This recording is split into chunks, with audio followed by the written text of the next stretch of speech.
work into. Hey, everybody, welcome to another episode of Proficient Fans. My name is CB, and with me is the Sith Lord, Clay Haggard. May the 4th be with you, Clay. May the 4th be with you, CB. I see you're repping that Star Wars gear. Yeah, I got Princess Leia on here. Yep.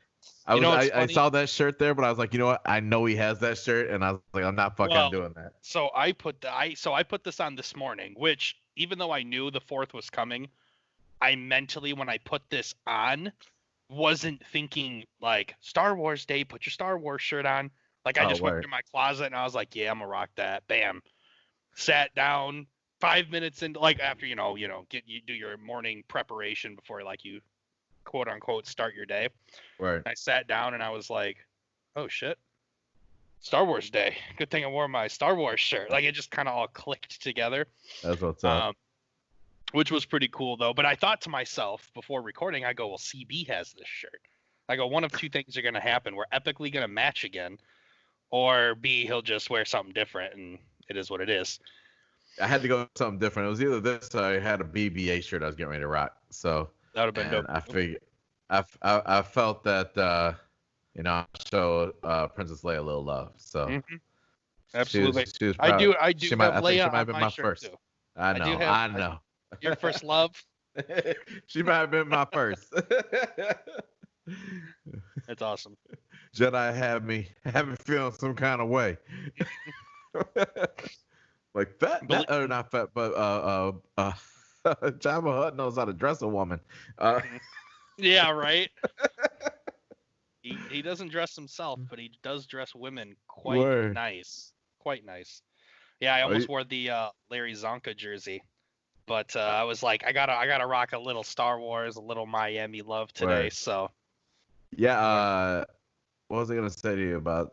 You were talking about making ribs tomorrow. And I just spent the weekend. I smoked a brisket and a whole chicken because I just got an offset smoker, so I messed around with that. I'm not too mad at myself. But you said ribs, and I'm like, yo, I need to get some ribs too. Well, I started keto back up Friday, so I've been keto all weekend. Just depressing life to live, but here we are. So I did have to cop some sugar-free barbecue. Obviously, I think it does have sucralose in it and needs some kind of sweetener substitute.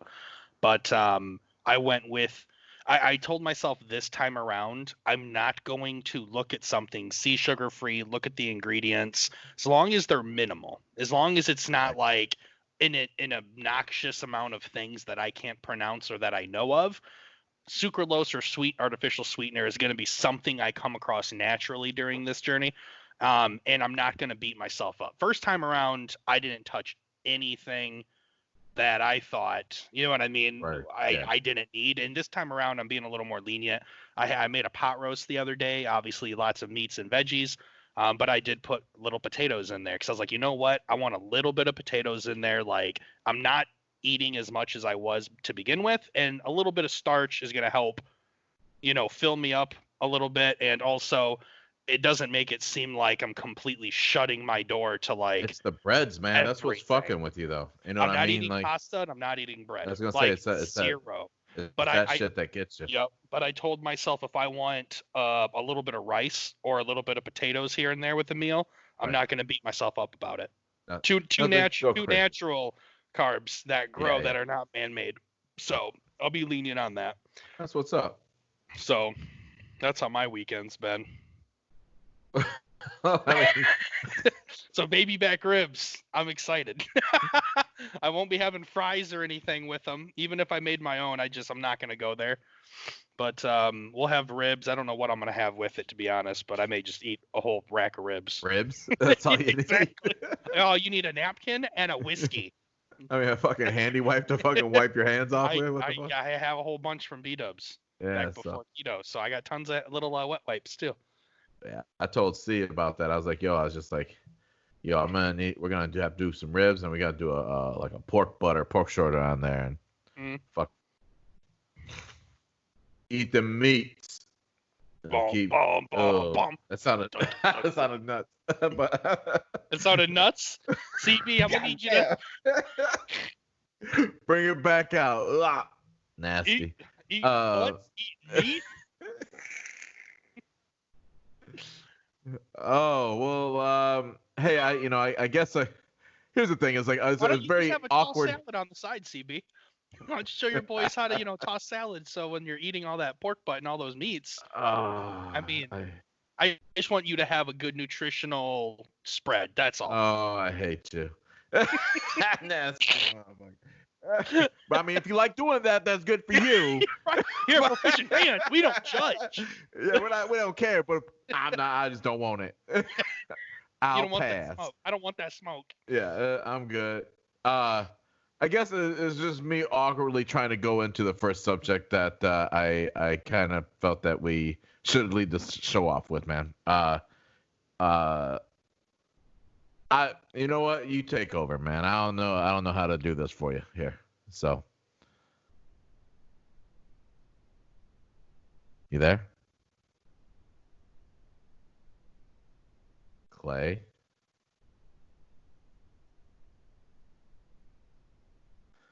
Hey, Clay.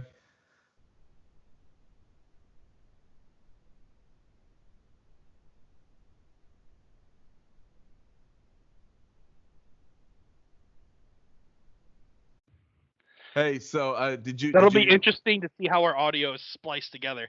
Were you talking? Like, how oh, long did it take you before you stopped your story? I sat there and what story? I legitimately all I was trying to say was I was awkwardly trying to move us into a progression of starting off the show. Nope. I wanted to get this. As soon as you said I wanted to move into this, out. And I kind of stalled for a minute, and I realized there's no way for me to really intro this. This is a you topic, and I want you to intro us in. It's a us topic, but It's so yeah. Nonetheless, to the sports world, unfortunately, we lost another legend today, which was legendary Hall of Fame coach for the NFL, Don Shula, who CB wanted me to introduce because for 25 years he coached the Miami Dolphins. What's crazy about this news is I was actually up in the morning, dude, just got done brushing my teeth, hadn't even like thrown clothes on yet, like hadn't even gotten dressed for my day. And I was on Instagram. I was just kind of breezing through some stories real quick, just passing some time. And I saw it come up on one of someone you and I both know. It was actually Ben Harris. oh, word. And I saw it on his story, and I was like, oh no. I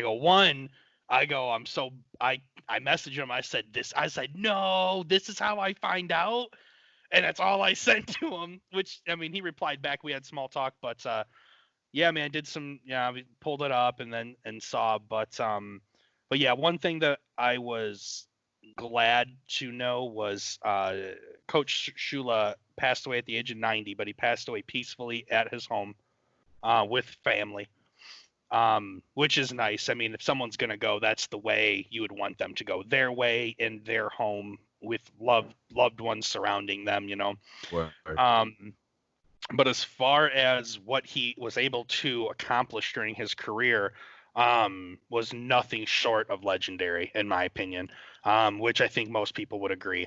So I started doing some research on his seasons. I knew he coached the Dolphins. I knew he coached them in 72 when they went undefeated. I know he had won 2 Super Bowls with Miami, been to several. I think he went to like 4 or 5 with them.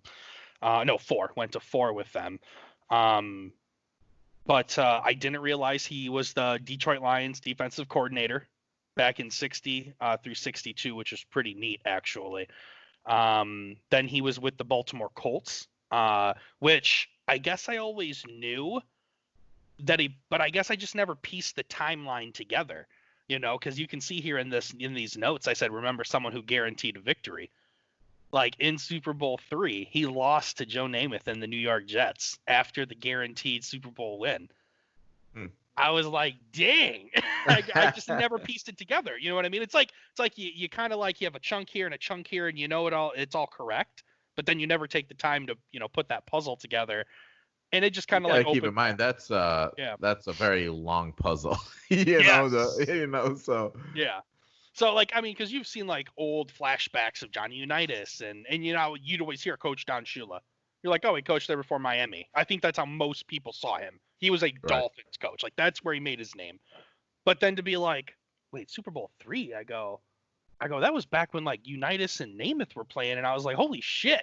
I go, he lost to Joe Namath calling him out. Yeah. That was really cool to like put piece together. But no, he went 73-26-4 and with the Baltimore Colts and won a championship in '68. So he had over 700% winning percentage in Baltimore. Spent 25 years with Miami. He had a 648 winning percentage. Both of these also include his postseason. I included those personally. But yeah, 274 wins, 147 losses, and 2 ties. So that put his overall at 660 for his winning percentage as a coach. And that makes him the winningest coach in NFL history, which is bonkers if you think about it. Bill Belichick, I think, is very close behind him. And I think Belichick is 50-ish total wins away from eclipsing Shula as the winningest coach.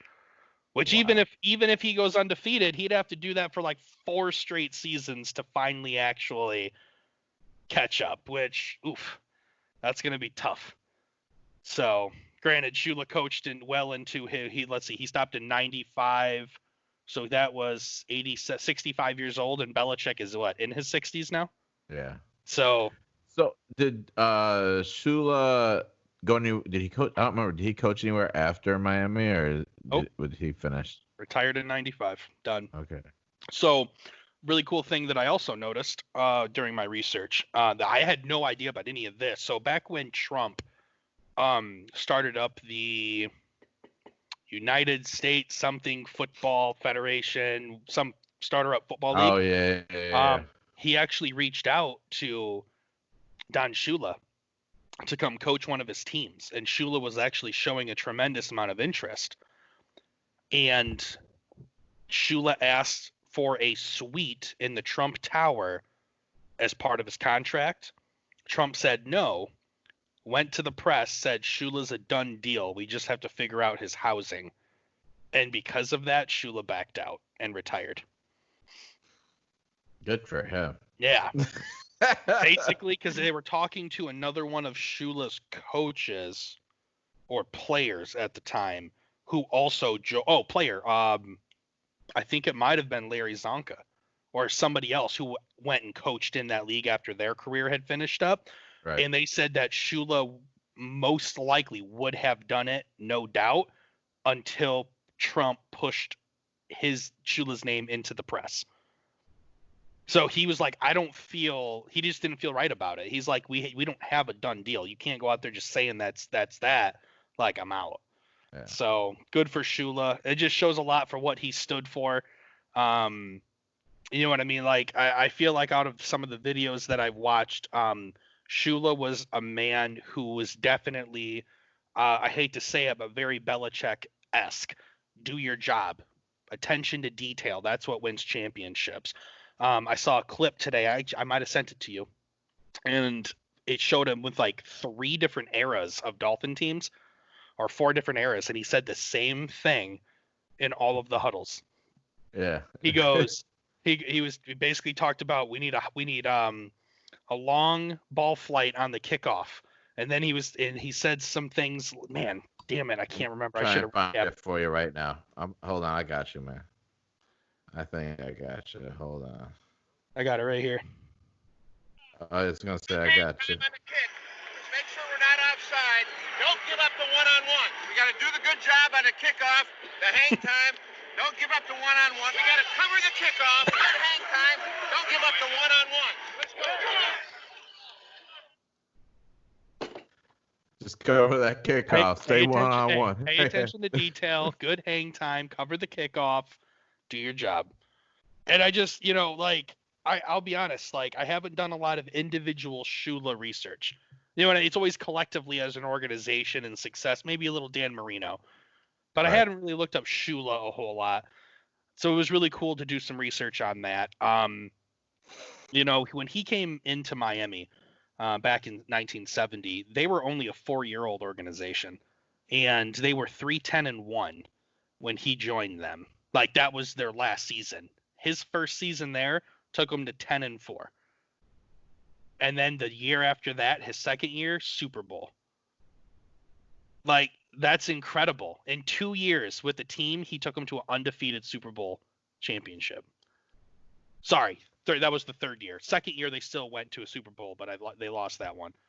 And then they went and played, was it Washington? Beat Washington. Then they went and played Minnesota, beat Minnesota in 72-73. I don't remember who it was that, I don't know if maybe you said it and I missed it, but he played football as well and like ended up with like 20 interceptions in like one season. Yeah, like... I didn't write down the teams he played for, but yeah, no, he played football himself too. I do believe the Colts was one of them. 7 years, something like that. He played for. Yep. He got drafted, and he did play some football, which I thought was pretty cool too. Four-time. He was a cornerback and was it a cornerback? And I thought he had another position, but yeah, I didn't look too far into his playing career. Like, I don't get no fucks about that. He brought the Dolphins glory. Yeah, he did.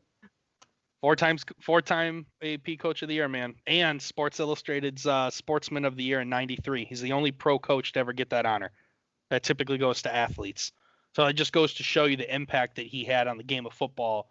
You know, not even just with the Miami Dolphins, but in the league in its entirety. So, you know, rest in peace to a legend. But yeah, man, that was unfortunate news to wake up to. But I tell you what, not saying excited is the wrong word, but if the football season kicks off normal in the fall, like we're hopefully expecting, obviously we'll see a Shula patch of some sort. We'll see Shula on the field, and you know, hopefully that gets the organization kind of fired up, and you know, like kind of the whole do it for Shula type mentality. Do you buy a jersey that has the patch on it? Do you just buy the patch? I mean, me personally, if I were to do that, I would buy the patch and put it on I'd put it on my Larry Zonka jersey or something. Or you'd actually put it on something? I think I would. Yeah. If I had some Shula memorabilia, like a plaque or a signed football or something along those lines, I would maybe keep it next to that. But I think if you were to put it on a jersey like my Marino or Zonka jersey, like those guys played with him. Makes sense. Like it's in a pro. I wouldn't put it on like a Tua jersey. You know what I mean? Even though that would ironically be the most appropriate jersey to put it on, the new guys. Right. But no, I'd probably put it on one of those old ones just to kind of. It gives you the ability to rock that player, but also rep that coach. Word. So I thought that would have been kind of cool. I contemplated looking up the patches actually whenever they drop for the next season. Mm-hmm. So it's funny you asked that. On to happier times. No, shout out. I have. I would pour one out, but we're inside, so I'll pour one out. Here's to you, Coach. Ugh. Staying with the NFL, man. The only thing that really happened this week, I felt like, was and it was the Bengals releasing Dalton. Yeah. And then he ended up signing with the Cowboys. I guess I don't. What's your thought on this move? I was hoping you were gonna talk first, because at the end of the day, the Bengals getting rid of Dalton, I understand. They have moved on. Yeah. Dalton's not their man. With or without Burrow, they were getting a QB, and I think they are just ready for a new start in Cincinnati. With that being said, I'm surprised Dallas. Like, part of me wants to say that there's two options. From the Andy Dalton side, I feel like signing at Dallas, I have to assume that if he wants to still be a starter, because I feel like there are players out there who lose their opportunity to start and they kind of throw in the towel. They're like, you know what, I'm good being a backup. If they get hurt, I'll be ready. And then there's players that are like, no, I'm playing. Wherever I go, I am going to be the starter. Cam Newton. Correct. Andy Dalton has either, one, just gotten to a point where he's content being on a roster. I'm getting paid, no big deal. People don't hate me in Dallas right now. Cool. And then from the other side of it, right now, I would assume if he really wants to be a starter, he has to pray that Dak Prescott doesn't do his job. I don't see Prescott losing his job to Dalton right out the gate. I just don't think that's possible. I think Dak Prescott's a far better quarterback right now in his career than Andy Dalton. But if, obviously Dak's still working for a long-term contract. Now, if he doesn't get that and there becomes issues, now all of a sudden Jerry Jones, and Mike McCarthy all of a sudden have this tenured veteran quarterback on the wayside who signed for the low that they can just throw in there and be like, Dak, look at these receivers we have around in our quarterback. Like, if you aren't happy, go ahead and kick rocks. So, I was curious if Dallas is using it as not a bargaining chip, but kind of like, we don't need you in Dallas to be successful, which even with the wide receivers and Ezekiel Elliott, I still don't think Dalton would still have to perform. I don't think he can be mediocre and still win with that Cowboys team, because Dak has proved that being mediocre doesn't get the job done in Dallas right now. It's hard to really say if Andy Dalton's even mediocre. Yeah, well, with his injuries and then his lack of ability to win, yes. I still think Andy Dalton, even though I know I'm just looking at the team that Dallas has compared to a Bengals team that Andy Dalton had around him. Yeah, well, I would say arguably coming into this season, this Cowboys team is better than any Bengals team that he's had. That's what I'm saying. That's exactly what I'm saying, is that we don't know if I'm kind of looking at Dalton actually stands a chance at he has a better opportunity to look better than what he has in the past. I would agree with that. I just don't see that opportunity coming due to competition. So, because there has to be a winner and loser, who do you think won? I'd probably say Dallas.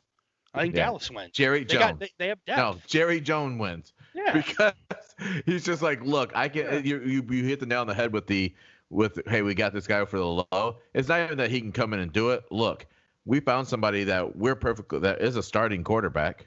Mm-hmm. We know that we have better tools to make him a better, to actually allow him to be a good quarterback rather than what the Bengals did. The Bengals never had anybody for him to really show his skill set. So, hey, we can go with this guy. So much. Right. Oh, yeah, I don't want to take anything away from A.J. Green. A.J. Green's a beast. He's just been battling monster. Injuries. Yeah, well, I guess, he still has. That's what happens when you are the only option. Well, let's look at this. So Dalton had, at one point in time, he had Eifert, Houshmandzadeh, and A.J. Green. I'm pretty sure Houshmandzadeh and Eifert played was real early in his career when Jake Plummer just left. So and that, well, I don't think Eifert's been in the league that long, but he had Houshmandzadeh and A.J. Green. I feel like Eifert was there nonetheless. And then they had who was their running back for the longest time? Was Cedric Benson in Cincinnati at all? Cedric, I know he was in Chicago. But he was. I feel like he was. Pretty sure he was in Corey Dillon. No, Corey Dillon was. He was in New England too. Yeah, that was Cedric Benson, not Dillon. Yeah, dude, Corey Dillon, Bengals. Yeah, I know he played for the Bengals, but I don't think that was on. Cedric Benson was a Bengal. But I think Corey Dillon was gone by the time that. Gotcha. So, but yeah, no, I personally would say that Jerry Jones won that because of the fact that, look, starting quarterbacks are losing their jobs every day, Dak. Yeah. And you and I've had this conversation right now, like, who needs a quarterback? Who needs a quarterback? Not that many competing teams need a quarterback. So, Dak, I'm in a winning shot right now because I can just get one of these guys that somebody's going to let go and still be able to, and there's good starting quarterbacks right now. I can take them, put them on a roster spot and win without you. Take the money I'm going to give you, or you're going to be fighting for one of the few fucking roster spots that are going to be open, and you're not going to win. Yep. Here's the thing: is Dak Prescott isn't that marquee of a quarterback that he's going to be able to go anywhere else and actually win. I mean, that has to be for a winning team around him, because those teams, I feel like, are kind of already there for a 4-year-old quarterback for 5 years. 4 or 5 years will he be in the league? Dalton? No. Dak. Yeah, no, more than at least 5. Yeah, 5 years. I think this is his like, here's the thing: you can't. He's mediocre. Yeah. You know what I'm saying? So let me ask you. Go ahead. Finish your thought. I was just sitting there. Jerry Jones is he's won right there. I can go get this guy that plays just as well as you are with less tools, and not have to pay a fucking astronomical fee. Guess what? You don't do what Ezekiel Elliott does. You don't deserve that kind of dough. This will be his 4th year, by the way. I misspoke. 4th year. So, my question to you then, if you are Jerry Jones or the Cowboys organization, do you pay Dak the buku dollars that everyone's saying you should pay him, at least the Dak believers, or do you tell him to kick rocks, sign Dalton for a little less, but then potentially have an older QB who maybe doesn't have the skill set Dak does? Dak on a good day, I guess. I would, because now we're talking about age. You know what I mean? And experience. For me, like, the better quarterback between the two, personally, in my eyes, is Dak Prescott. I agree. He's not gonna get what I wouldn't pay Dak Prescott what Dak Prescott wants, because I think that's just way too much money. He's not worth it. But I am willing to pay him, what most might say is overpaying for him. But enough to keep him happy, but to make him feel like he won. I'm not willing to. Now, if he walks away from the table, I know that I've made a fair offer. I don't know what he's looking at. Do you know what he's looking at trying to get? Yeah, well, I mean, I'm assuming he's trying to be top. He's trying to get to at least top 5. Not worth it. Fuck that. I'll tie you within the top 5. Number 5. Guess what? I'll give you $1 more. But I mean, I'm not gonna empty my bank account out for a Dak Prescott. Yeah. Because guess what? I can get somebody that's. So here's the thing. I'm pretty sure, if I'm not mistaken, this is the last year of Prescott's current contract. Yeah. It's going to get to a point where if his name is being, you know what I mean, sounded off in the league, you're going to have to, like, I feel like it's almost obligation. I shouldn't say obligation. I almost feel like most organizations' hands are tied a little bit, because with the way player contracts are inflating, you almost have to pay him more, because that's just the economic trend of the league.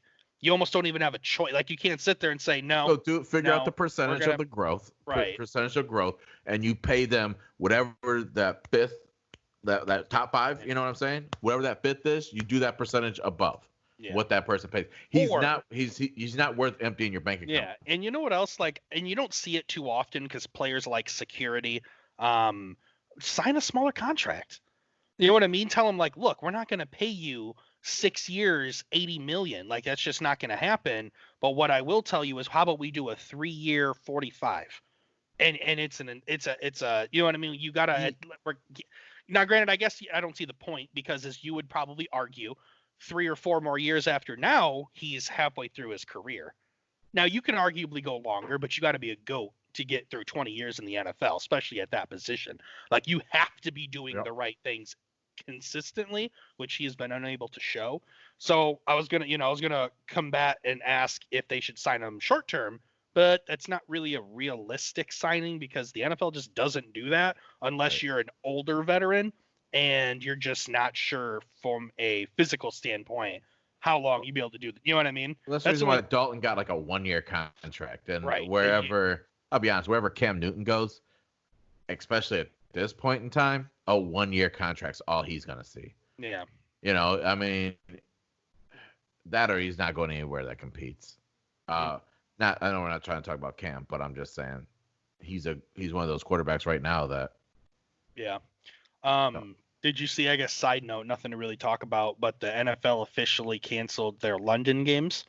Yeah, I did see that today. I think it was Mexico City. I could be wrong on that, but in Mexico, that game too, which is kind of cool because Miami was slated to play in London, which is always cool, but that was one of our home games.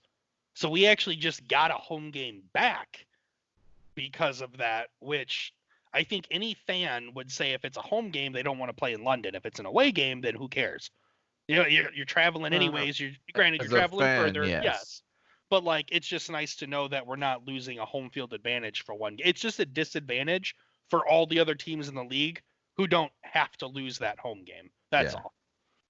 So how do you, I mean, you know, we don't have this on notes or anything, but how do you feel about those types of games like London? I think they're excellent. I think they're awesome. I think it's really cool that they're being progressive and they're expanding the locations for these. Personally, I don't want to see it get too out of hand. I don't want to play like, oh, you know, next year it's Africa, then an Australia game, then a Canada game. Like, that's just doing too much. I think. But I mean, you say that, but I mean, like, here's the thing: it's like those. I mean, the same time zones. Yeah, well, but you got to remember, it took us. We've been doing London games now for what, 5 or 6 years? Oh, longer than that. And has it been? Yeah, it could have been. And now we're finally doing one game in Mexico. What I'm saying is I don't want the progression to get out of hand, and all of a sudden just start having What about? You know what I mean? I was gonna say, just, you know, here. So you make it so every team has one game that they have to travel for, right? So you can really expand it to different countries at that point. So it'd be what, 16? Totals. If every team got one and every team does it one time. Yeah, that's what I'm saying. So I mean, like, maybe you just have one weekend where everybody's fucking shot across the fucking world, and we do fucking football games. I see what you're saying. You know what I'm saying? Or half of the league goes this, and then. But I mean, like, that way it stays fair, because here's the thing: we're not taking those players traveling that fucking far, and then be expected. I get it, like, they're fucking athletes, and we expect them to be fine-tuned machines. But that time change does something to the body, man. And we're asking, and having to sit a big fucking human being sitting on a plane for what? How long does it take to fly over there? 12, 18 hours? Did you just give me a scenario and then combat the scenario yourself before I got to speak? Sorry, man. he goes, what if every team traveled, which is a terrible idea because of XYZ? What do you think? That's how you. No, I mean, that's how you asked me that. No, I'm just saying that it makes it more fair because everybody's having to travel. I'm going to be that guy, and I'm going to tell you that it is a terrible idea, and that you're wrong, and then they should not do that. Period. Reason I'm going to say that. Why have any? Because, I mean, so you and I are both great at this. Money. It's all about money. So let me explain why I think 1 or 2 is okay and not an entire league doing it. Logistics. Pain in the ass, lots of money. Now you're also paying CBS and all these other camera crews.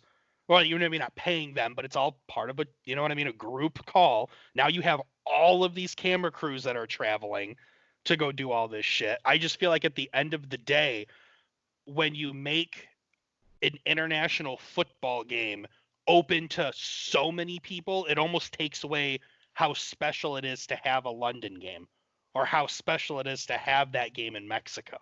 Like, that makes it a big deal. It makes it almost a highlight of the weekend to the NFL because they're saying, hey, look at us incorporating these other countries into this game that these Americans are so fond of. If you start throwing it out there for everyone to experience one weekend, then they're going to want 2 weekends. And then at that point, it gets so watered down.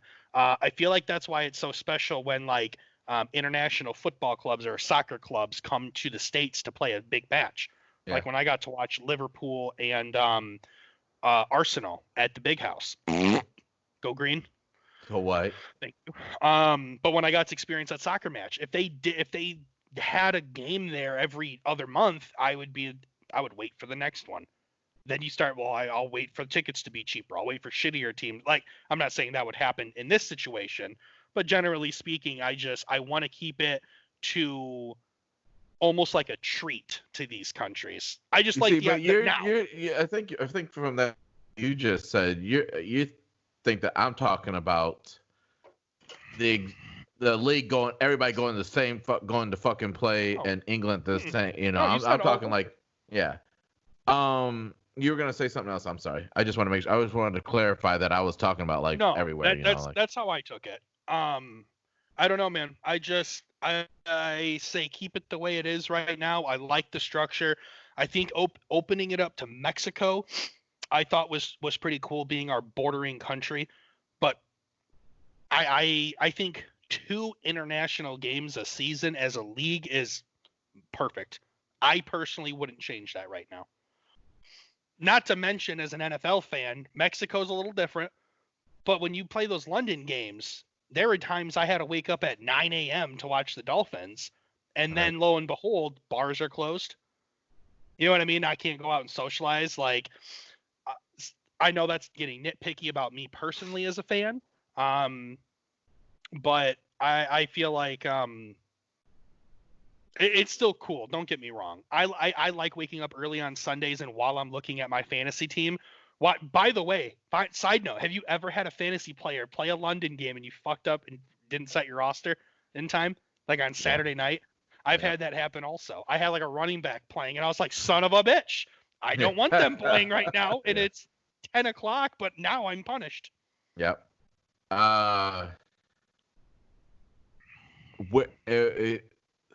Because you brought up the expansion of the league, right? Like, hey, let's try and get more out there.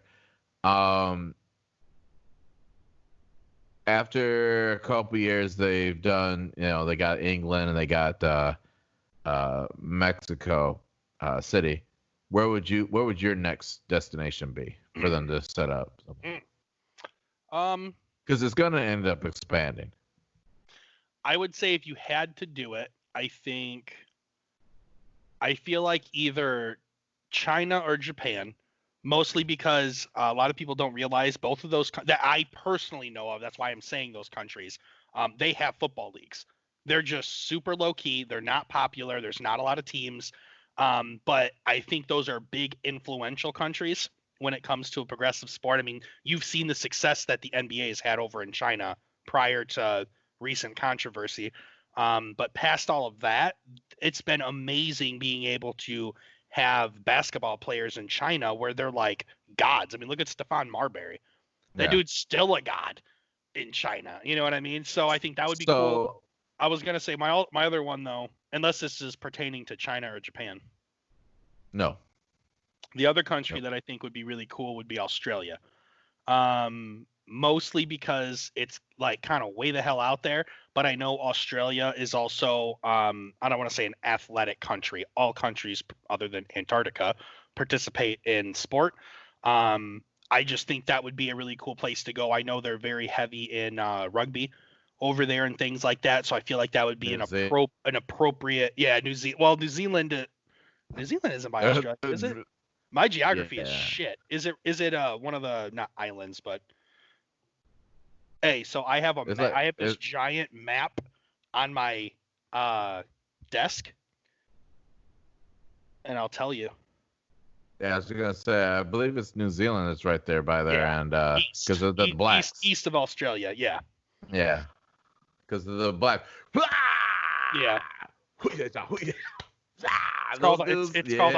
called a haka. Yeah, the haka. For some reason, I was thinking those islands north, and that's all Indonesia and Papua New Guinea and all of that. I forgot they're way east. They're kind of just doing their own thing, to be honest with you. I personally I think that the next place has to be on the continent of Africa. I mean, I'm down with that too. Yeah, I mean, it's just and the only reason why is because at that point you have to you're asking these guys to go out of their way to travel for their job, because when they sign up for the job is to play in America. Yeah. So a lot of, I would say, I wish one of these days I'm going to throw a fake percentage out there, everybody. 80%, 85% of the NFL is of African American descent, and I think that they would much rather go back home. See that life. I'm kidding. We're not. It's just racism, people. Calm the fuck down. It's just racism. CB and I get along fine. I have a black friend. I have an Oriental friend. No. He called me a fish head. He called me a goof. Whoa. Listen, I'm not the one saying this. I can say it. I can say it. You have at it. Episode 82. It's racism. Is it 82 or 83? What episode are we on? 82. We're getting up there, bro. We're almost at 100. I know it's getting I grimy. may have to travel home for episode 100. If we're out of fucking coronavirus. I'll just tell Nick. I'll be like, hey Nick, we need the living room. It's noisy at CB's house, and actually it's never noisy over there. I'm kidding, but would be if you were here. But your kids love me. They do. They're fans. But yeah, I just think that there's that place that would make more sense than any As of place. 2014, 68% of the league is African American. 68. See? Barely. I heard you say 80 something, and I'm like, you need to calm your ass down. You ain't that sweet. I told you fake fucking statistics. Were you talking about the NBA? Maybe you were talking about the NBA. That's definitely. I forgot there's a lot of offensive linemen. non-fast positions. Let's see here. There's 5 offensive lineman spots. 74.4% of the NBA. Yeah. So only a 6% increase. Wow. Just think. 30, it's all those Europeans. 30 years ago.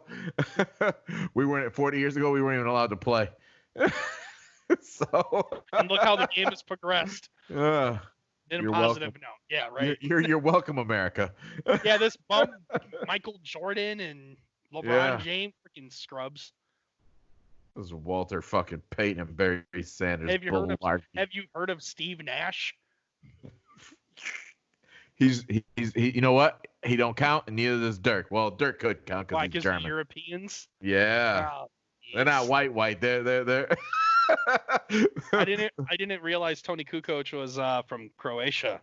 Really? Yeah, until I watched the. I mean, I had some questions. I had some questions about that. I never got to watch him play, so don't tell me really.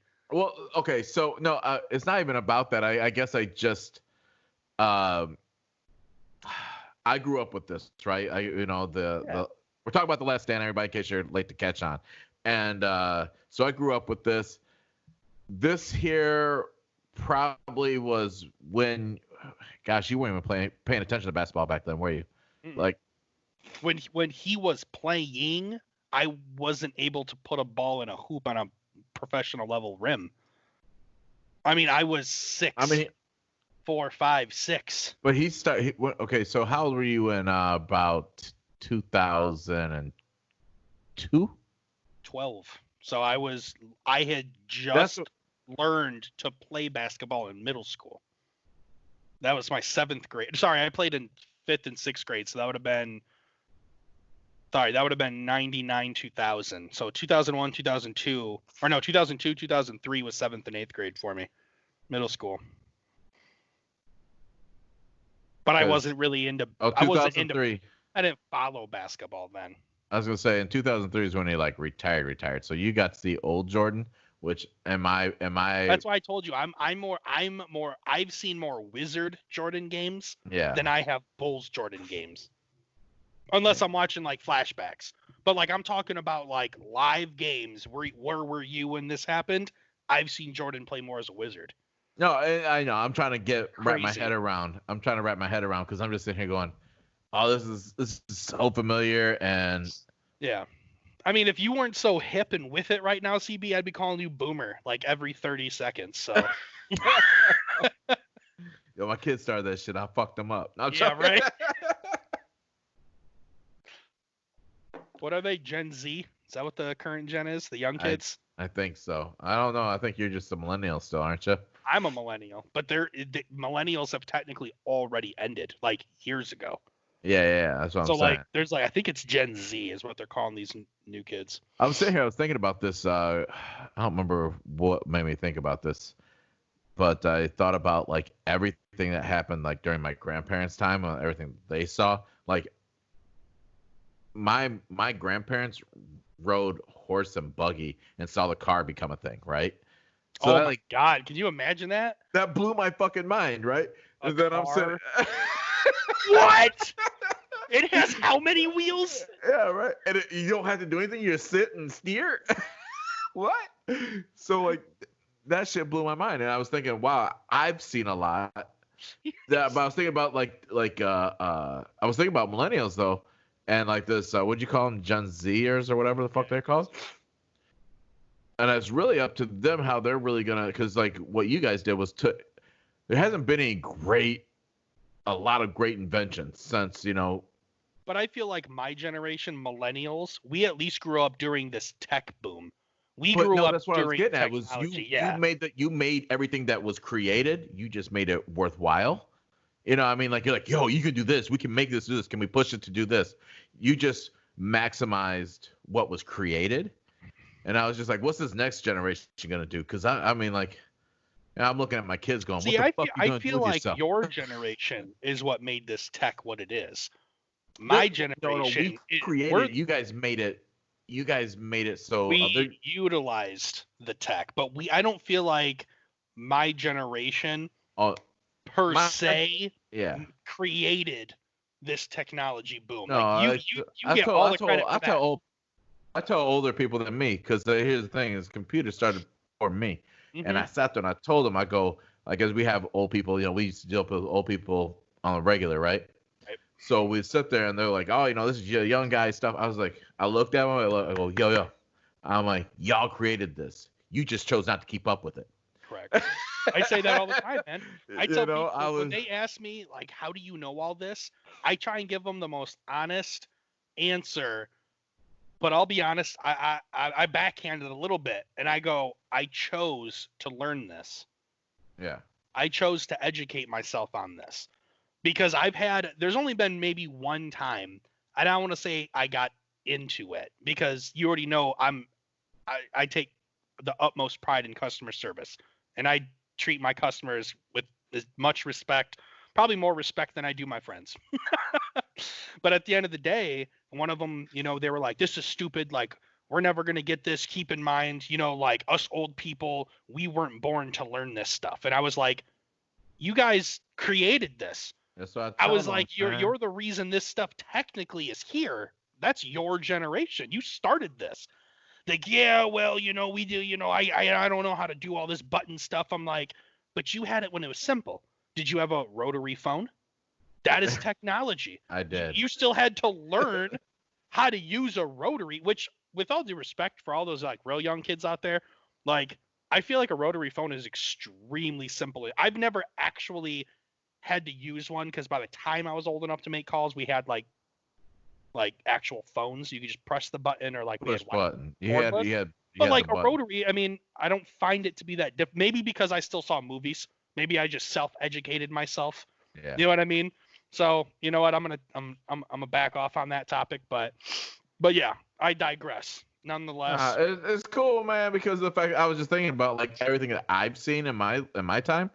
Like I've caught in like I've been a part of every technology boom that's happened, you know, and I don't know, that's probably because I sold computers back in 2000s when everybody late 90s, early 2000s when it was really popping off, you know, and you know I just kind of was able to keep up and stay hip. I'm just trying to picture like teaching people electricity. They'd be like, okay, let me get this straight. So I flip that, and the light comes on. There's just light. Like that's it. Like that's, yup, that's it. So if you could just pay me an arm and a limb every month, that'd be great, and I'll let you use it. Hey, I'm good, fam. I'll stick with this. Kerosene. Speaking of great inventions, can I give a shout out to the person that? And I wish I would have looked this up. I should have. I want to shout him out though, knowing that I love the person that came out with a golf cart. I walked 18 holes on Friday. Hey, shout out Max Walker. Thank you, Max. He created the first gasoline-powered golf cart, the Walker Executive in 1957. Here's to you, sir. Episode 82, Max Walker. Max Walker.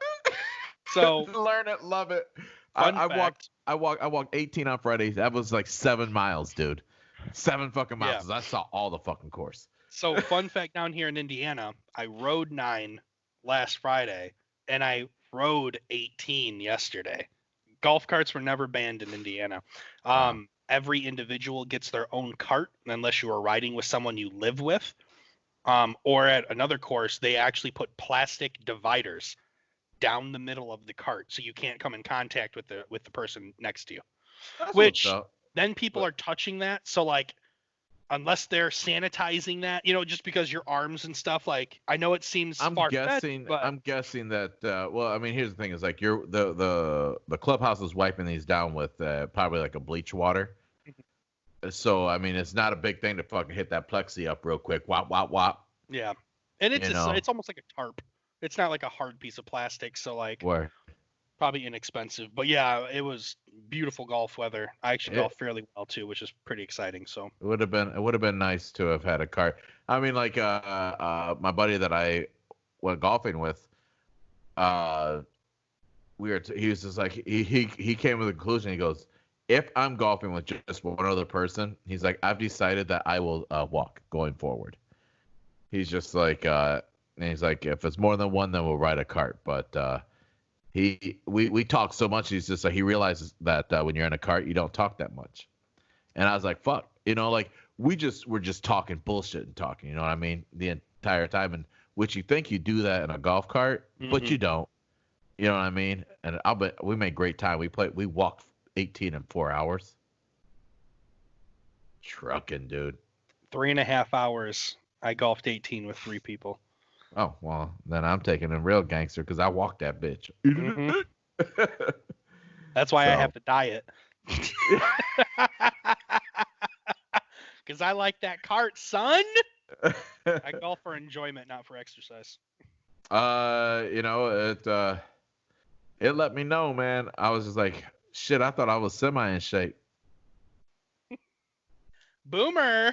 I was like, yo, I'm fucking tired. Like, and I fucking didn't, and you couldn't buy any beverages because the clubhouse was shut down. And you had to still golf 18 holes. That's physical exertion in itself, dude. Your back starts tightening up. Your arms get tired. I hit fatigue by around hole 15, hole 16. I hit one shot fat. So like when you chunk it, you hit more ground than you want. Somehow I managed to only do that one time in the whole round. It happened on the 16th hole. And my buddy finally goes, fatigue. I was like, yup. Because I told him earlier, I was like, man, because I told him I may only golf 9, but I was like, I paid for 18. I was like, you know what? It's a beautiful day. Even if I'm not hitting the ball well, like I'm still out here getting sun. So I was like, I'm about to golf 18. And I was like, my only worry is I'm going to start getting tired. Back's going to tighten up. Arms are going to get tired from swinging that damn club. I trucked through, though. Yeah, it was, I couldn't wait to be done. We got the 18th, and I was just like, oh, my God. And then I started cussing the course out because I was like, why are you going to put 18 so far away from the motherfucking clubhouse?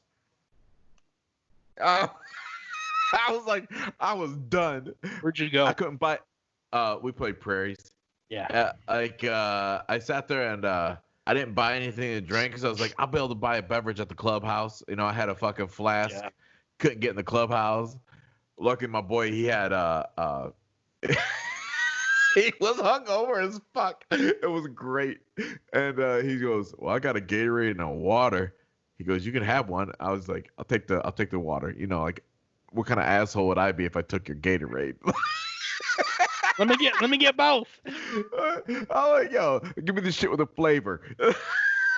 So I'm like, you're good, man. Like, and he saved me that water, and I was sitting there taking the little sips.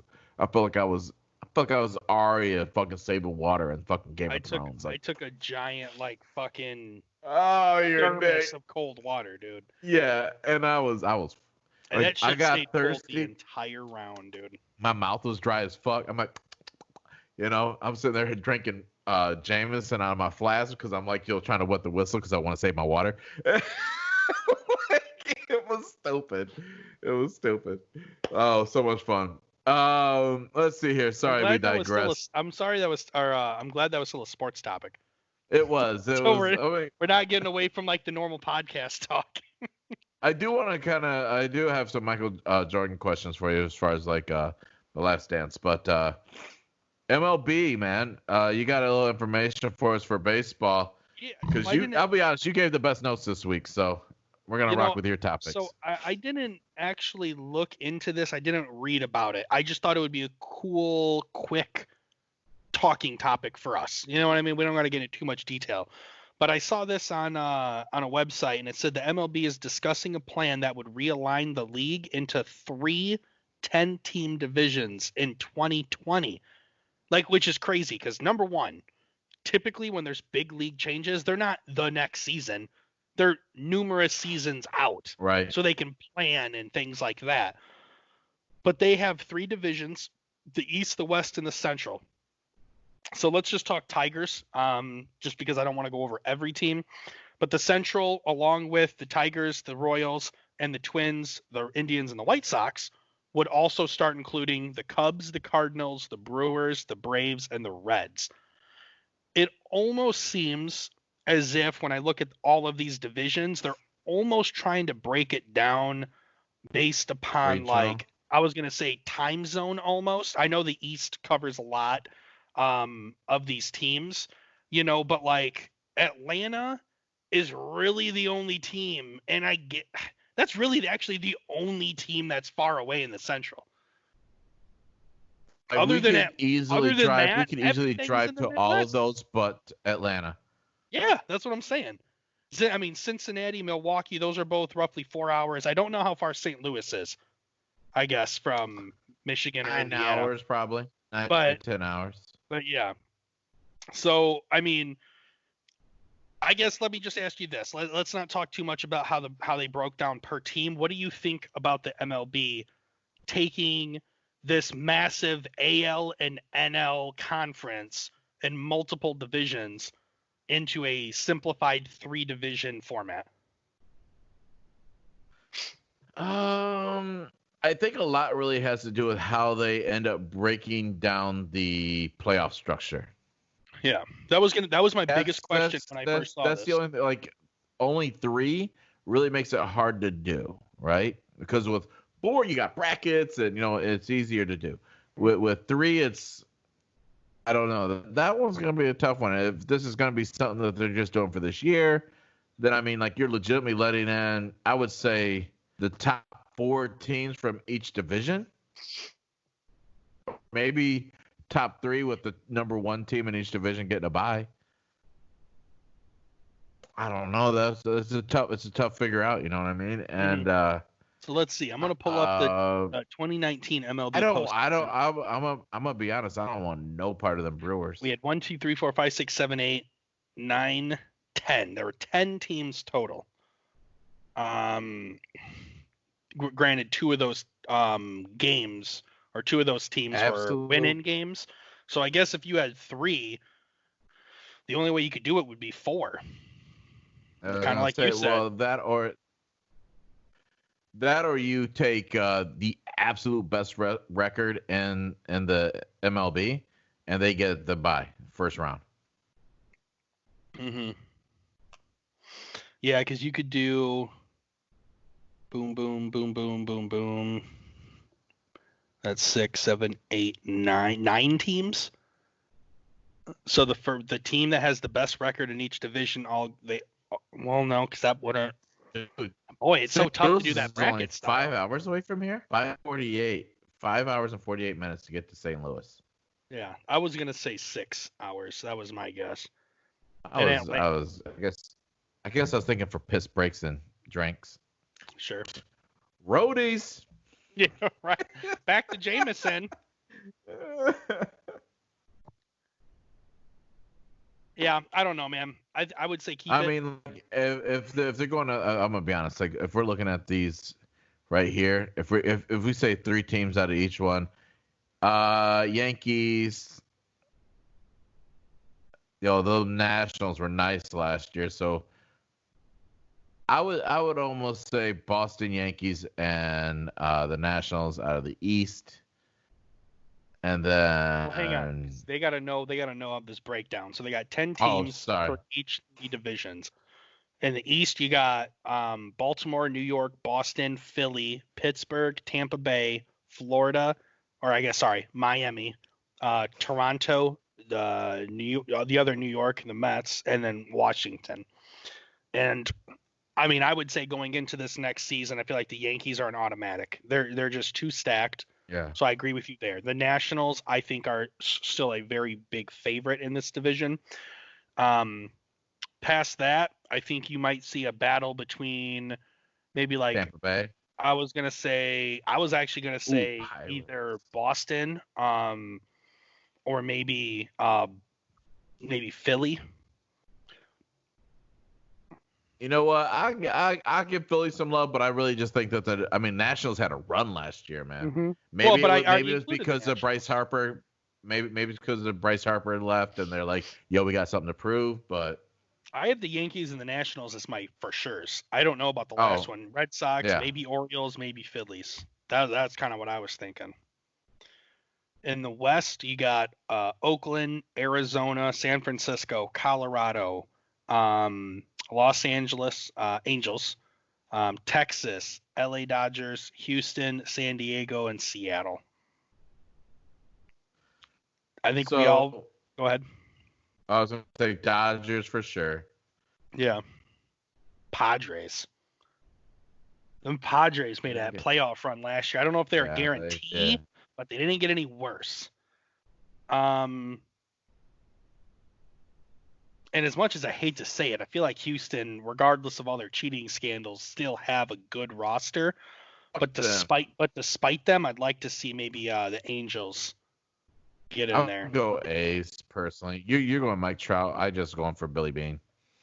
Fair.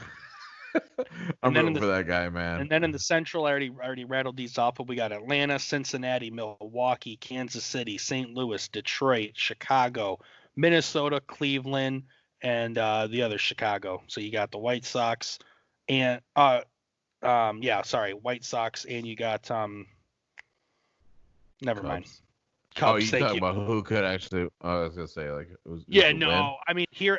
For out of this group, I feel like Atlanta and Milwaukee have to make it. They have been easily too good at teams recently. And as much as I'd like to see the Tigers make it, I don't think they have the ability to. I would probably say it would either be the Twins or maybe the Cubs. Reds have gotten better too. I'll tell you what, that's a tough division, man. Those are some good teams. I was gonna say Cleveland. Cleveland's been really good too. I think Minnesota may be the best in Central, AL Central, like with our current standings. They're getting really good, unfortunately. To me personally, and this is just history speaking, I feel like they probably have one of the best farm clubs of all of baseball. They're always in contention in our division, and making it worthwhile. So the one question I have for you, and then I'm good on baseball. What do you do with the DL or designated hitter rule? Because now if they do this, there is no AL/NL. I feel like you would have to completely forego the rule. Everyone gets a DH. One, if you want to make baseball more exciting, stop making your pitchers hit. Yes, I understand from a baseball fan perspective, there is still strategy involved.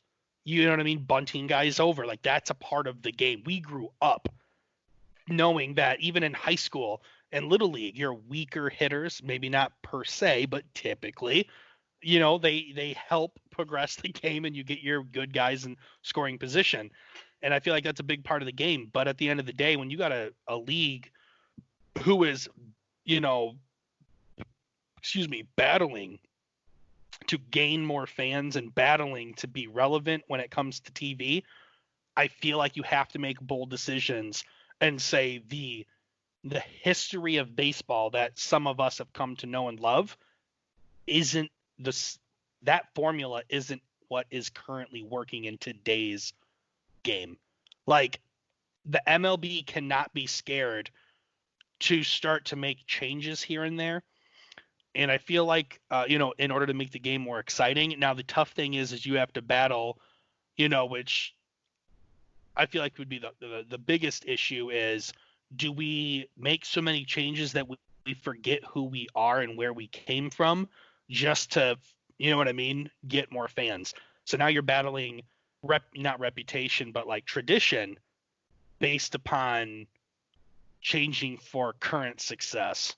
And I feel like that would be a tough decision to make. But I feel like it'd be the right one, at least when it comes to the DH rule, especially something that's already been kind of thrown out there as should this be something we change in generally speaking, even without a realignment? There's a lot of thoughts that went through my head during the entire time. I you brought up a lot of really good points. No, you brought up a lot of really good points there. Because I originally was just like, absolutely, we need to make these fucking pitchers hit. Because of the fact that, you grow up, most of your time your pitcher's going to hit. Why? Because your pitcher is typically one of the better athletes on the team. But as you were talking, I was thinking a little bit more, and I started thinking about the Fire and Sammy Sosa years, right? And the reason why baseball was such a big thing to watch, my phone was going off like crazy and it's annoying the shit out of me. Hang on, I may have breaking news. I'm trying to figure out if this is real or not. I'm sorry.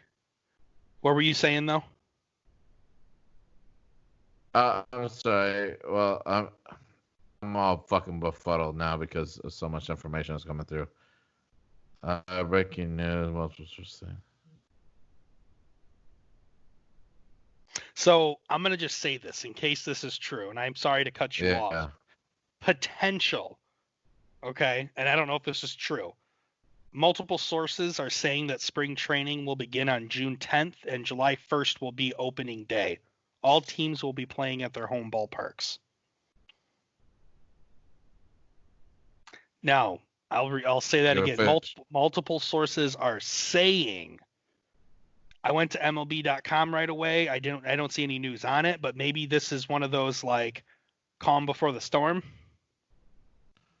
Interesting. Yeah, so we'll wait to see how that develops, but yeah, my phone was going off and I was done doing the shit. I mean, I was now CBS is reporting on it. Could start. Wow. They could start. So we may have baseball people by July. No maybe fans. Late June.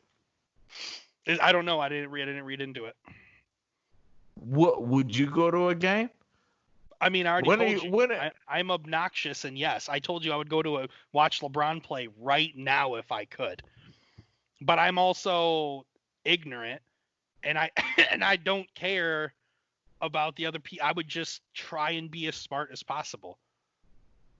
Like, that's all I can do is try and limit my exposure and hope for the best. Pure ignorance speaking. But I love sports that much. I mean, how would you, if you did get COVID, let's just say everybody knew COVID-19 was inevitable. Like, you couldn't avoid it.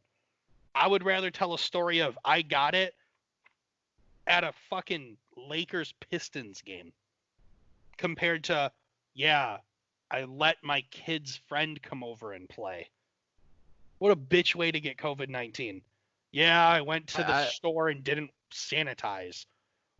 I would much rather get it at a place where it's like almost expected, but you did something really cool and you gained an experience out of the ordeal.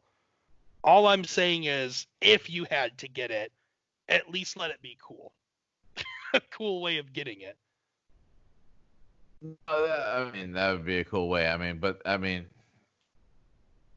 only be cool if, like, I want to go watch the Lakers in the fucking finals or the playoffs or something like that. You know what I mean? Or, there's like a cool story to go along with it other than just getting to see No. I said it's inevitable. There is no avoiding it. So whether it's a regular season or a finals game, what does it matter if you're gonna get it?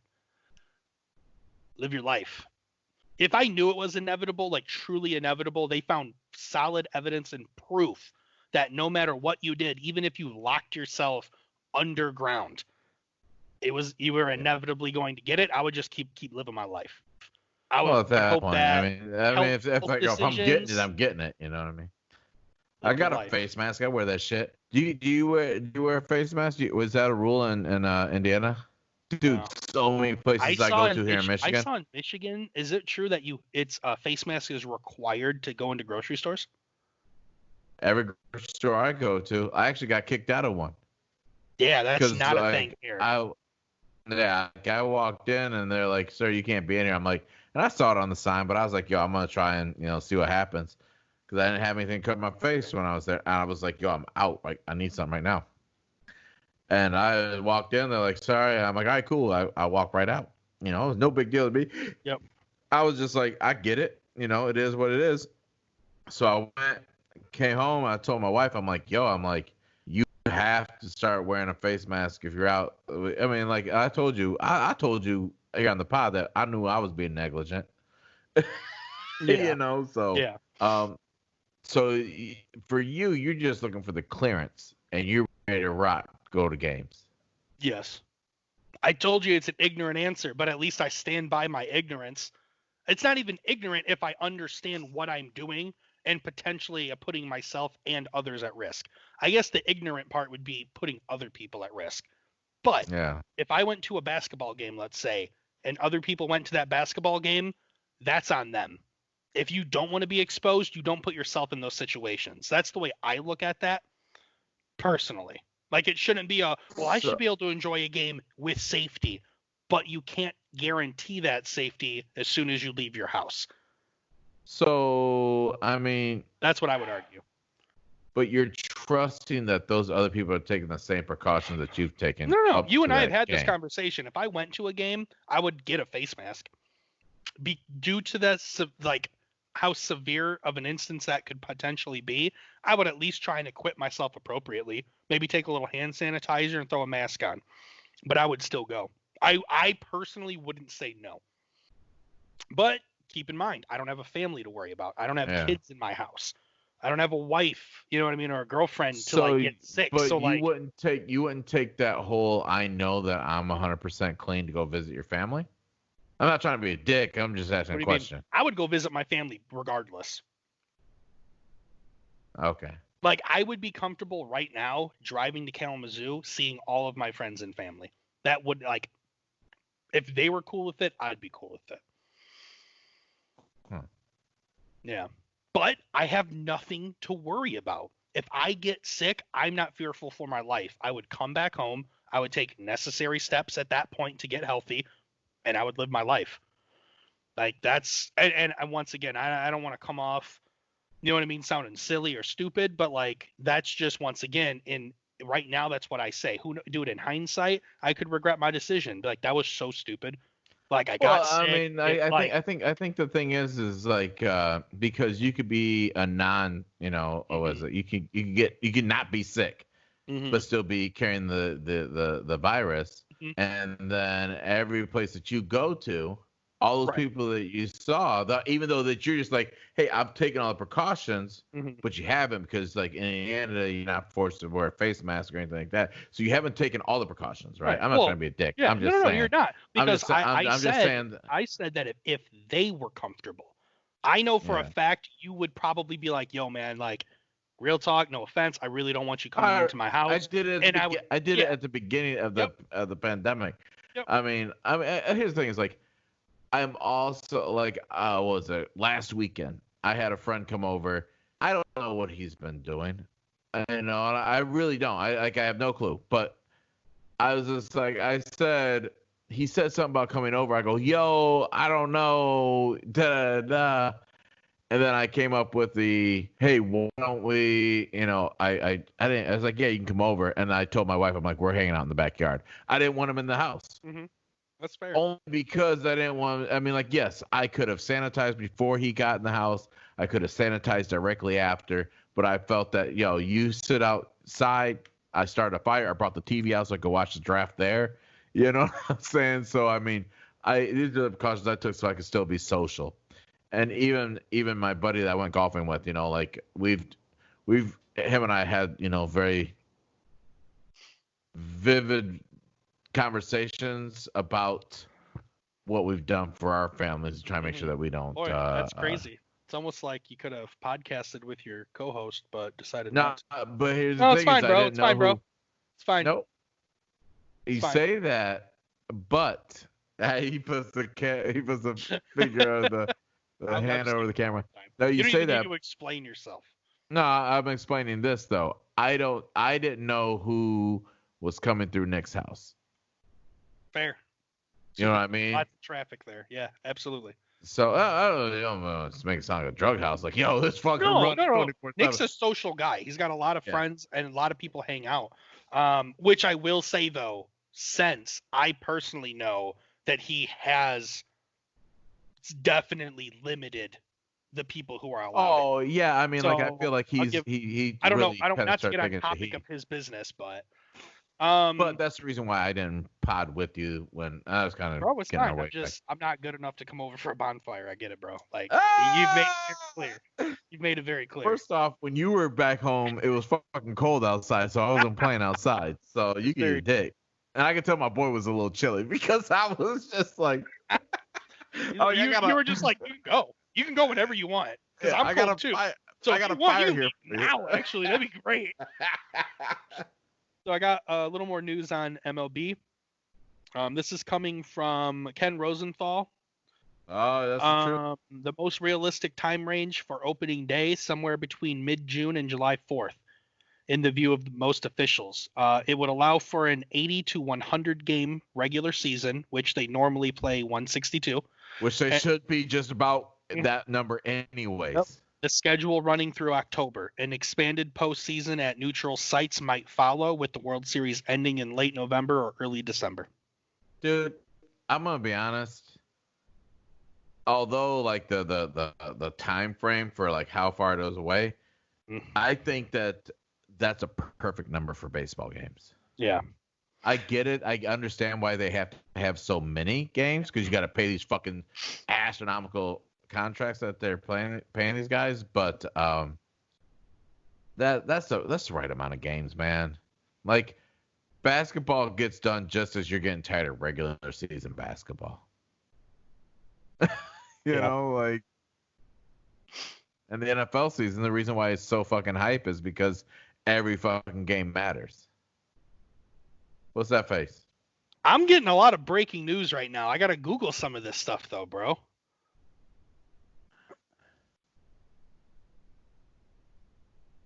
Like what? Like what? What am I not getting?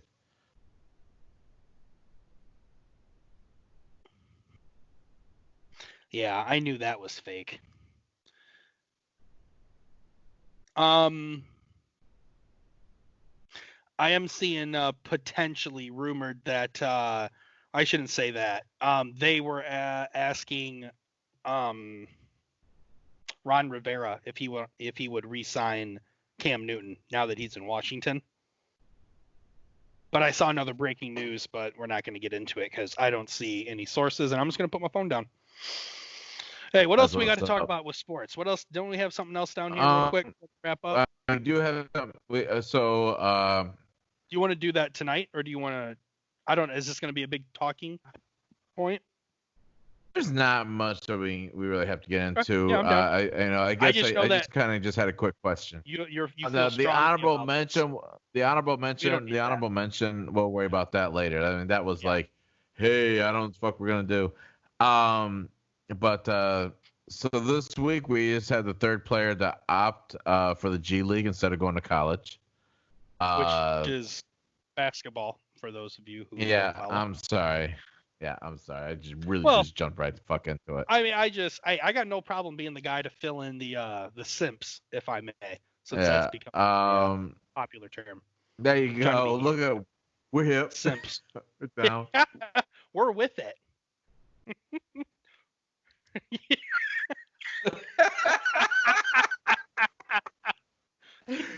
Renegade. I forgot. Renegade. Yo, it's funny because like I put so many people on at work about TikTok, and I guarantee you right now they all loving TikTok because they. Yo, guys, flip, everyone check out the Proficient Fans TikTok where CB and I learn full dances. Yeah, we gotta start doing. You know what? We'll do split screens. Yeah. I'm a savage. Right foot up. Yeah, right. Oh. Slide. So, anyways, yeah. So the G League. I had a couple questions. So do you believe this is gonna be a trend? I mean, this is becoming pretty quick. Yeah. People. I told you last when this first broke that they're gonna start playing these guys. Paying these guys some dough. Right. This is gonna be a problem. I think even then when we had these conversations, which, geez, that seems like such a long time ago now at this point, we talked about players going to the G League instead of going to college because in order to be eligible for the NBA, you have to play, is it 1 or 2 years of college? 1 year, right? You have to play at least 1 year of, well, I was going to say college basketball, but that's not necessarily true because you could go to out of high school for 1 year, man. You could go to the G League. Which is, think of that people as kind of like the minor leagues, quote unquote. Let's just assume that it's easy to understand at that point. But it is its own professional league. It doesn't technically have a direct affiliation with the NBA, so they're not like scout teams or anything like that. But that allows players to go and play competitively, get paid, and still get that 1 year out of high school eligibility, and then go declare for the NFL draft. So to answer your question is, as long as the NCAA refuses to pay players, yes, the G League is going to get more and more popular, in my opinion. It's tough to tell someone who's ready to take their talents to a professional level, you can't because we're telling you. Like, there is no other reason other than because that's what we said. Right. I understand they want more mature or they want more experienced players just to have that level of game. But look at history. Kevin Garnett, Kobe Bryant, LeBron James. Like, there have been so many Sebastian Telfair. So many of the best best. I named a name, and I know he's going through some trials and tribulations. I'm not from New York, so I'm not trying to like down this kid, but Sebastian Telfair was a kid that came out of fucking high. Everybody thought was ready. He got in the league. Guess what? He was not ready. It's more of that rule was put in as a precaution, and I was, I guess, more disappointed in the Bulls because if I remember correctly, he got drafted by the Bulls. As far as we're hold on. Anyway, I forgot where I was going with that statement, but it just stinks to see young kids get their lives ruined because of the fact that what would happen for college. Now, I think that the NBA really hurt themselves in the fact that they put that rule into effect because ever since then, it's really made a mockery of NCAA basketball. Mm-hmm. Because now you're not getting that many great players coming out that's only 1 year in college, you know what I'm saying, that are dominating the leagues. Zion's going to be one of those guys that is going to, continue to be fucking fantastic going forward. I'll be honest, I don't think that, and I hope he proves me wrong, but I don't think RJ Barrett is going to end up being, he should have maybe stayed another year. Mm-hmm. There's two different ways. Yeah, go ahead. I want you to finish what you're saying. I was just going to say, so I mean, like, I think at that point you got to really depend on your scouting, your scouts team, and you got to put together a better scouting team to know that whether or not you're going to waste your time on a fucking young kid. Agreed. Because you gotta start knowing these kids' mental rather than just what they can do on the court because of the fact that I think about this all the time. If you would have told me at 18, when I was 18 years old, maybe I don't have that mindset because I wasn't that fucking athletically gifted as what, the kids that we're talking about right now. But you sat there and said something to me like, yo, come play NBA and we're going to give you millions of dollars. Holy shit, is my dick hard? Yes, I am going to fucking rock with that shit. And I don't know how to handle that. Because you know what? You think about how you just went to college and how you handled that shit. Your mental isn't there. That's the reason why college is good for those kind of players. But you got to, this kid, you have your scout team out there. You scout the basketball portion, then you have another scout team. It's all psychological at that point. Mm-hmm. And not everybody is a Kobe Bryant, a Kevin Garnett. LeBron James. I'm sorry. I know you were really searching for the greatest. Go ahead. One of those great ball players, LeBron James. You know what I mean? Not everybody has that mental. Here's the thing, though. LeBron above those other two names that I just said, I'll be honest, there was hype around those other two, but there was way more hype around LeBron James. So he was able to have that mental capacity to be able to handle what was going to come to him going forward, right?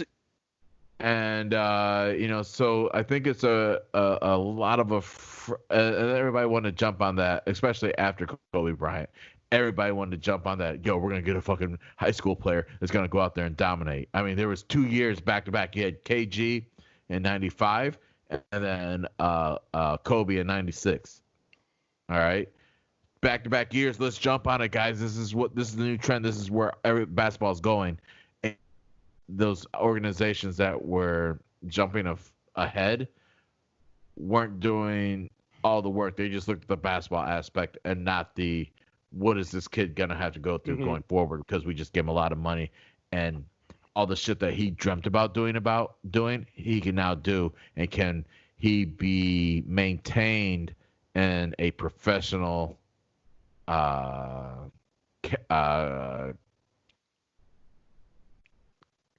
going to be professional at the end of the day. So yeah, I mean, so there's two different ways you can look at this. The one thing that I've always said is if an organization is going to take a kid right out of high school, that's on them. Like, it's not the NBA's job. Now, granted, it's not the NBA's job to hold every general manager's hand and owner's hand and say, we're going to help make sure your team is good and you don't make any mistakes. Like, that's not their job. Now, in hindsight, it definitely looks bad from a business standpoint when you got a whole bunch of young kids screwing up, you know what I mean, on the court, off the court, especially at that age, making mistakes and bringing negative attention to the league. So I could understand from that aspect why you wouldn't want a whole bunch of young kids, but I still firmly believe, and now granted, I'm not saying this is the right way to do it, but I still believe that if an organization chooses to take a kid out of high school or a kid after just 1 year of college and they're wrong, that's on them. Like you said, get better scouts, do more research. You know what I mean? Maybe there needs to be a fine line of what kind of communication can leagues have with these kids, you know what I mean, to get to know them as a person, to see if they're mature enough to even take that next step. Now we're getting into some gray area. NCAA has made it so hard for kids to dabble in the professional world to know if they're actually even ready to go. They're doing the kids a disservice with how stiff they're going to be. Agreed. As far as, I mean, we got Henry, who just declared. Michigan, the Spartans. Aaron Henry. And yeah, I'm sorry. Thank you. And I was getting ready to go right into it, as far, and that's not even on the notes, but I mean, like, Henry, he is going to look into that. Now, of course, when I first saw that, I go, what the fuck? But luckily, he's in a position where he can still do it. But I mean, like, you got to have that freedom. He still retains his eligibility to play in college. Yeah, I mean, he didn't have that. He didn't have that opportunity in high school. Right. So here's the second part that I think that the NBA should maybe adopt or bring in. You had mentioned that players coming in for a one and done, it's almost watering down the NCAA a little bit. Like you look at programs like Kentucky, Duke, these schools that for a fact, these like pitches to these families are, come try and win a national championship. We're going to put you in the spotlight. And if you're good enough, you'll just declare for the draft after your freshman year. Duke keeps running with the education. Like, dude, you can't tell me that's not like part of the pitch. That's a Coach Cal. That's a Calipari. Yeah. Like, but I mean, like a Duke conversation isn't that. The Duke conversation is. No, but how many of their players go one and done? Zion Williamson, hey, I'm Coach K. No. Come here for a 4-year degree. No. First off, Coach K, from what I can recall, he's only had 2 players do basically one and done. RJ and Zion. They both came, but I'm saying like I am just saying that progressionally moving forward. He doesn't. The trend. That's what I'm talking to. That's going to end up becoming the trend. You're absolutely correct. It is a trend already. Maybe not at Duke, but it's becoming. It's the predominant schools. That's not a trend. Here's the thing. What stops a player when Coach K tells them, hey, I want you to come play for Duke for XYZ, being one and done has nothing to do with it, and you still say yes because all of your AAU buddies are going to go to Duke, and you already know that if you ball out, you're going to go one and done anyway. Like, these are just schools that are always going to have top recruiting classes, and at the end of the day, whether Coach K says do it or don't, it's still up to the player to make that decision. So I'm saying from what I'm seeing, and yes, I think we both in agreement that Kentucky is probably one of the worst one-and-done schools. They've been doing that since Anthony Davis was playing college ball. The best one-and-done school. The best one-and-done, I agree. So, like, I'm saying it's becoming more predominant. We're seeing it more now because of these new requirements from the NBA. Yeah. Now, I'm not saying I agree with you. I'm not saying Coach K goes in and says one and done. That's a Calipari move. But what I'm saying is with Duke being such an elite class, as a player to choose to play for a powerhouse and still hold all of the cards, it just, you know what I mean? Like, if you and I we had been playing ball our whole life, you know what I mean? Like, we could go wherever we want and have our own plan. A coach isn't necessarily going to have the power to tell you yes or no. No, they could strongly encourage. I mean, I don't think players would do that. You got to think about, like, because here's the thing: you become Jay-Z. You're not just a businessman, right? You're a businessman. Mm-hmm. All right. So what is my business? Oh, guess what? Guess what Zion gets to say? A, I went to Duke. Mm-hmm. B, my coach was Coach K, one of the greatest coaches of all time. All right, my backstory is already killing the game. Yeah. Now I go in the NBA, #1 draft pick. This is what my story is. I'm the #1 draft pick. I'm the next, testify, next coming of Kobe Bryant. And no, he's the next coming of fucking Zion Williams. Yeah. That's who he is. But he's that next superstar. And so he gets to, like, write his own story, and he's decided what his narrative is going to be, just like LeBron James has, just like Kobe. Mm-hmm. And Mike kind of laid it out because, I mean, as you've watched The Last Dance, you kind of seen that it took till after he started winning and knowing his dominance over everybody before he got that arrogance where kids after him, Kobe, LeBron, Zion, just kind of know where they're at and just realize very early on, I am the pecking order. So, not to call you out, this is more of an educational piece for you and I. These are 19 players that have done one and done under Coach K, and only 2 of them have been outside the last decade. Zion, Marvin Bagley III, Jahlil Okafor, RJ Barrett, Jabari Parker.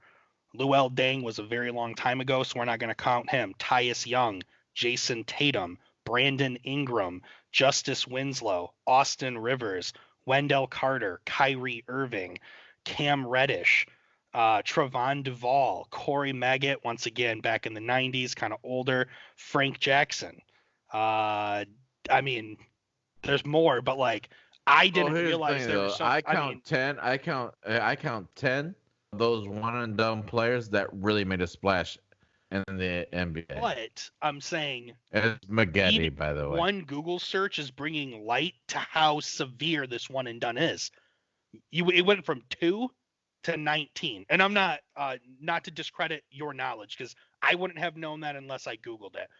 All right. But it's one of those things that is happening so predominantly, it's just happening so much we don't recognize it anymore.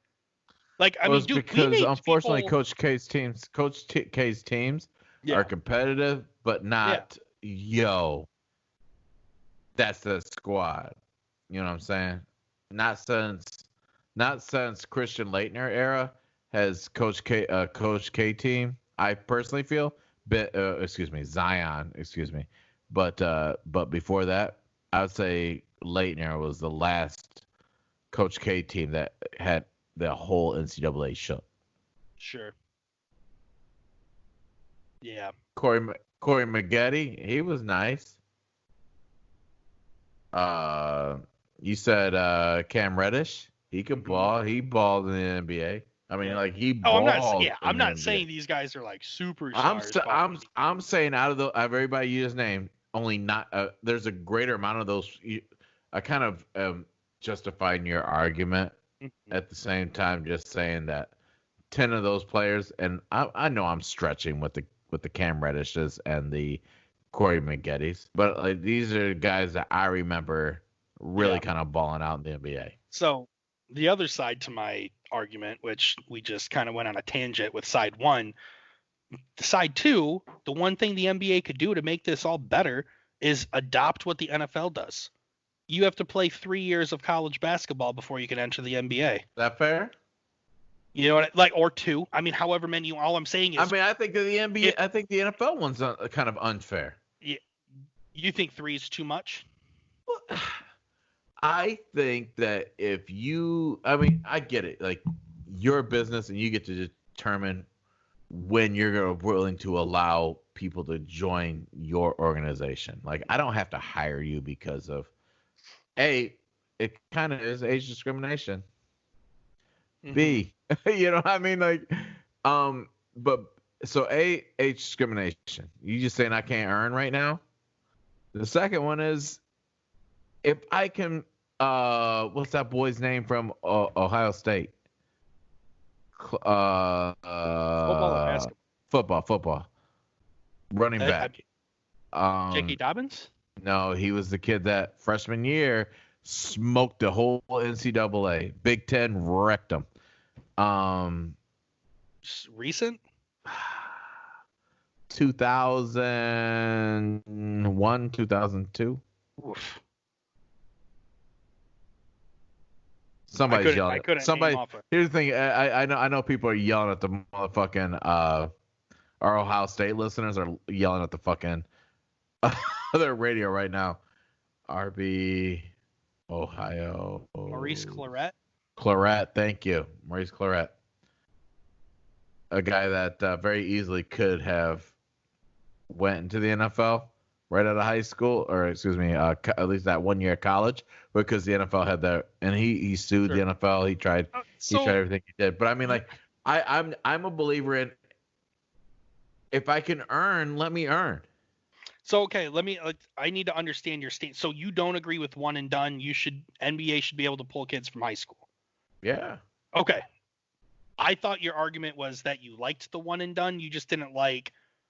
I despise one and done. I would much rather if I had to choose a rule where the kids have to go to school, I would much rather the 3-year rule, like the NFL has. Okay. I will give you that, but I don't.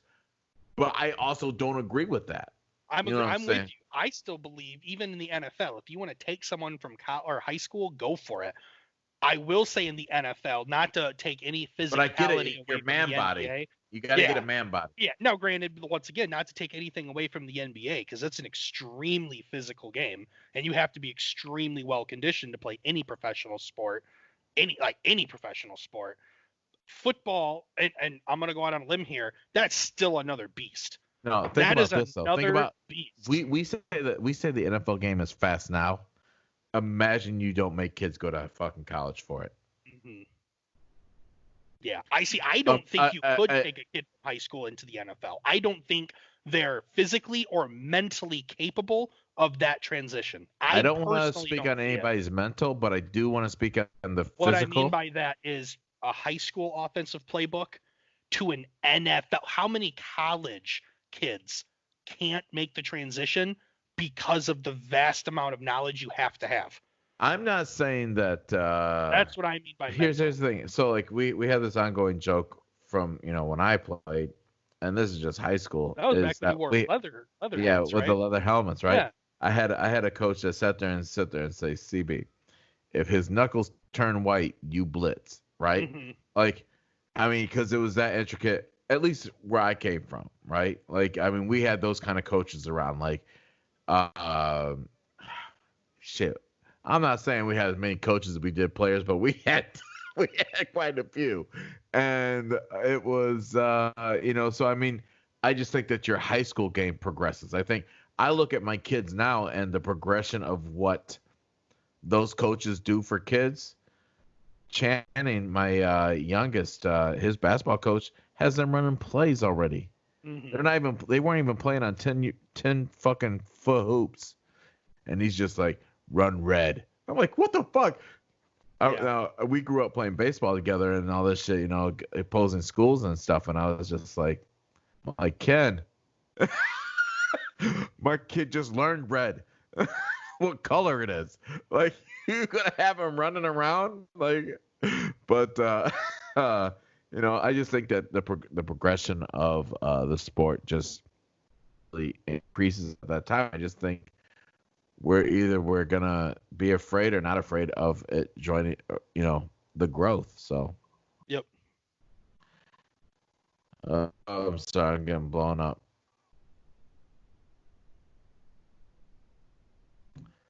Anyways, let's see here, because you're just shaking your head like I'm still talking. I think we're good, man. Wow, sorry about that. Almost had some Nelly kicking off. I was just like, man, shake your tail feather. Shout out Nick St. Louis Battlehawks, second place in the XFL behind the XFL champions. No big deal. The Defenders. No, behind the Houston Roughnecks. The fuck you talking about? Oh man, Fugazi championship. Bullshit. All right, man. Hey, you good?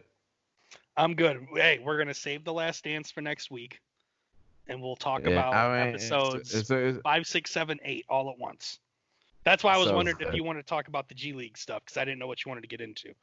I mean, here's the thing: I was talking about. I'm like, this week was a lot of good information, but for me, here's the thing: for me, I'm just like old news. You know what I mean? Like, I knew about some of this shit.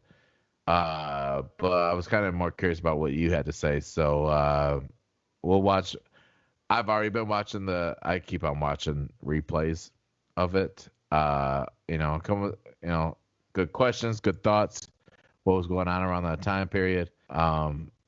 I want to know what your thought is of, what you've thought you knew about Michael Jordan compared to what you're learning about. I got tons. Every time I watch, I try and capture some moments that I want to talk about. So that's what's up.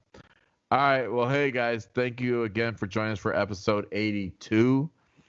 We're out. Peace. Take care.